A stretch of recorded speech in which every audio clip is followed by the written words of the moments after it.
बिस्मिल्लाहिर्रहमानिर्रहीम। अस्सलाम वालेकुम। हज़रत अबू मूसा अशरी रज़ी अल्लाह तआला अन्हु से रवायत है, उन्होंने कहा, नबी करीम सल्लल्लाहु अलैहि वसल्लम एक घाटी या दर्रे में दाखिल हुए।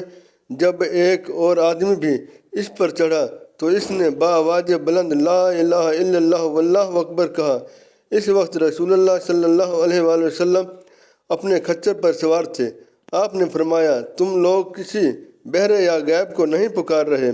फिर आपने फरमाया, ए अबू मूसा अब्दुल्ला बिन कैस, क्या मैं तुम्हें एक कलमा ना बताऊं जो जन्नत के ख़जानों में से है? मैंने कहा, ज़रूर बताएं। आप सल्लल्लाहु अलैहि वसल्लम ने फरमाया, वो ला हौला वला कुव्वता इल्ला बिल्लाह है। हज़रत शफ़ीक रज़ी अल्लाह तआला अन्हु से रवायत है, उन्होंने कहा, हम हज़रत अब्दुल्ला बिन मसूद रज़ी अल्लाह तआला अन्हु के इंतज़ार कर रहे थे कि यजीद बिन माविया तशरीफ़ लाएं।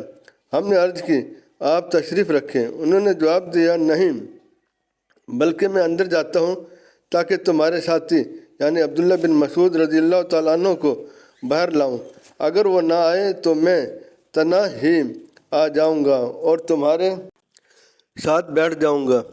इस दौरान मैं हज़रत अब्दुल्ला बिन मसूद रज़ी अल्लाह तआला अन्हु बाहर तशरीफ़ लाए, जबकि वो यजीद बिन माविया का हाथ पकड़े हुए थे।